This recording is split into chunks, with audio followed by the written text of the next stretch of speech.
I remember a while ago your Twitter bio was different than it is now. Do you remember what it used to say? No, what did it say? It I don't used even to know what it says now. today it says like, I don't know, something boring like everybody else's, but Okay. it used to say, there's a reason the windshield's bigger than the rear view Oh, mirror. right. Yeah. I'll tell you, I've always found that, I don't know who that quote is attributed to. Mm-hmm. I'm sure it appears in many formats, but I always found it to be very poignant because it's not saying you should only have a windshield and no rear view mirror, right? Mm-hmm. And it's not saying you should have no windshield and only a rear view mirror. It's saying you need both, but one's bigger than the other. Yeah. But in my own life, I've always felt like I have to have a rear view mirror. Yeah. Like I never want to lose sight of my sins, Right. because they kind of ground me. Of course. When I think of all of again, you've had both the luxury and the inconvenience of living all of your sins on the world's most public stage. Right. So most of us make all of our mistakes behind closed doors, and nobody really gets to see the horrible things we've done.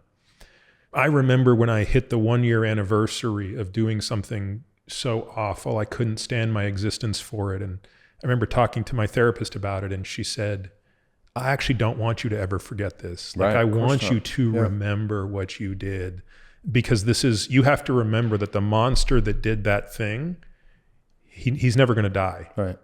He'll sit in the corner. He'll be small, but he's never going to die. Well, if you have the tools in place to You can keep him in a box. him in the corner. Right.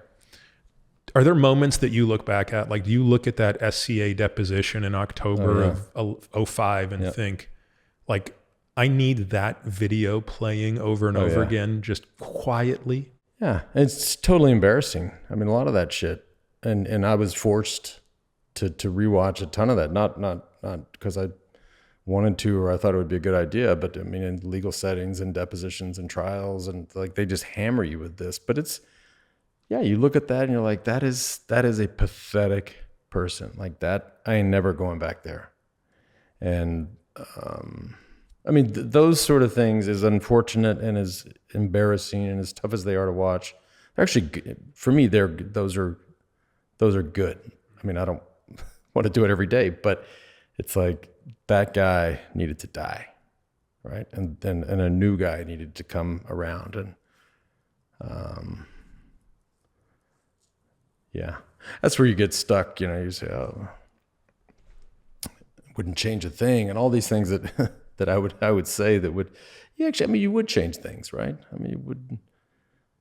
I mean, I love the spot that I've been able to get to. So you sort of think in your mind, like, well, these were all events that shaped the person sitting here today, but there would have been a better way to go about it. Yeah, it's funny. I was watching a video of an interview you did a while ago, and I normally don't read comments on YouTube because they're so incredibly uninteresting and ridiculous. And I don't know why, but for some reason I read a couple, and I came across one that I thought was so interesting. I actually copied it down. I want to read it to you. Okay. So it was an interview. I don't even remember what interview it was, but not surprisingly, a lot of the comments were like, "This guy's a horrible human being." Yeah. Like, what a ridiculous person. Oh, I know. It must have been the interview where you said, and you tried to offer a nuanced explanation for why you wish you didn't have to hurt people, but you also wouldn't have done it different in the sense that you needed to learn the lessons you learned. Right. Do you remember this interview? Yes. I think it was on NBC. These were all the ones that... Yeah. So not surprisingly, every commenter is like ripping you apart. Of course. And this one guy writes something. I'm just going to read to you verbatim. And I was really moved by it. He says, "I was not a good person, and it took losing everything to realize it. I'm not yet at the point where I would not change a thing, but I do get I can't change a thing, so it's useless to feel as much regret and shame as I do. I really believe him when he says that he values the lessons he learned, because I do too. I might not be a good person yet. I'm learning, but I'm no longer a bad one." Yeah. Those are few and far between. I mean, it takes a lot of, I mean, it's amazing, but, comment. I mean, I don't read comments. Yeah. I just can't. I mean, and it's, I used to read comments, but I don't Something about the last line of this. Yeah. I might not be a good person yet, but I'm no longer a bad one. Exactly. I mean, I remember feeling like when I went through that transition of, okay, like you're not the worst human in the world. Right. You're not perfect and you're never going to be, but I still don't understand a couple of things about the sport. Now we could explain all day long why you ended up where you ended up. Right. Everybody will say, well, it's not, it went from, once it became clear how widespread EPO use was in the Peloton and blood transfusing and all that stuff, it became very difficult to say, well, Lance is a bad guy because he did these performance enhancing drugs, because to a first order, you did them no more or no less than anybody else. So then it turned into, well, he treated people so badly, and that's why Lance is the worst person. But that doesn't explain to me why, Ivan Basso, who did everything that Pantani did, is loved, and Pantani was completely vilified and, I mean, effectively killed himself. It doesn't explain why, well, pick your favorite German rider who's loved, and Ulrich was rejected. Why Waters is loved and, Tyler gets rejected or whomever, right? So if we're to take Lance out of it for a moment, right? Because you're radioactive. What explains that difference between those other guys? Because Jan wasn't beating anybody up. Pantani wasn't screaming at anybody. No, but these, I mean, they're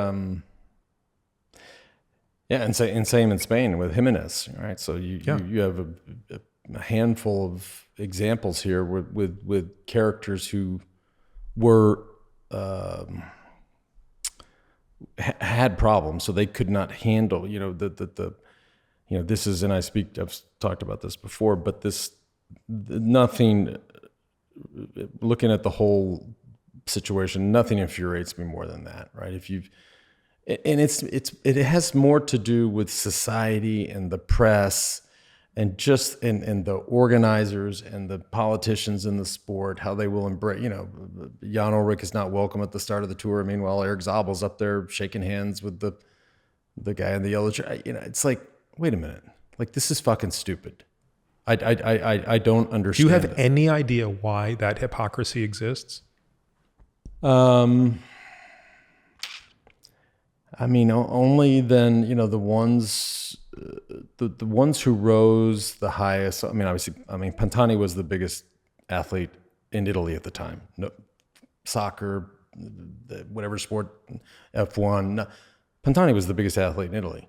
Jan was the biggest athlete in Germany. I was the biggest athlete here, and on and on. And so, maybe it has to do with those heights, and the only place you can end up is the complete opposite, like just at the bottom of the pool.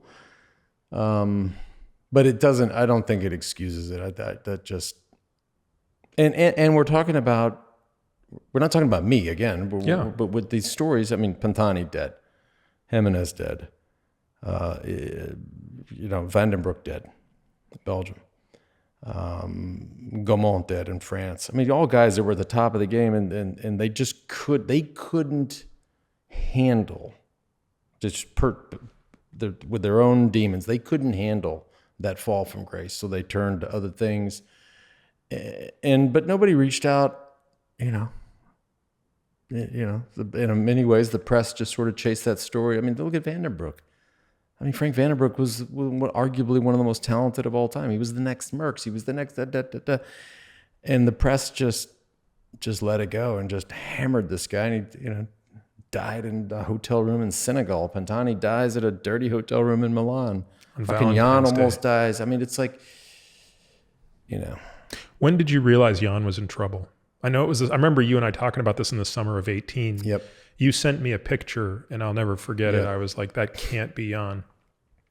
Well, Jan was always, liked to have fun. I mean, we talked about but this didn't look like having fun. No. This is, but I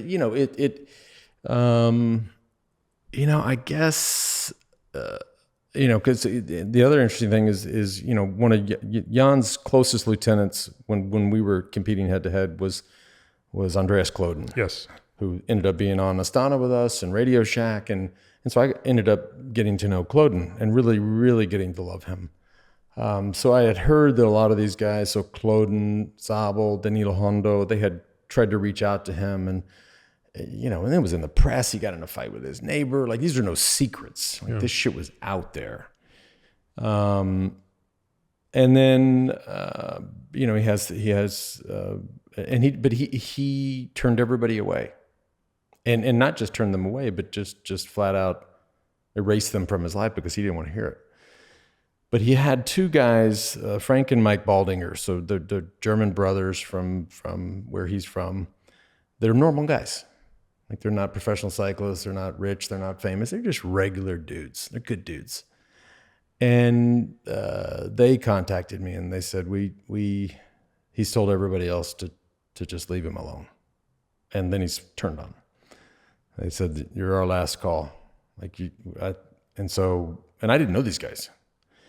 And so that's when I made the trip to was it Switzerland or Germany, a place, and that was, it was a mess. Yeah, what was that like to see him like that?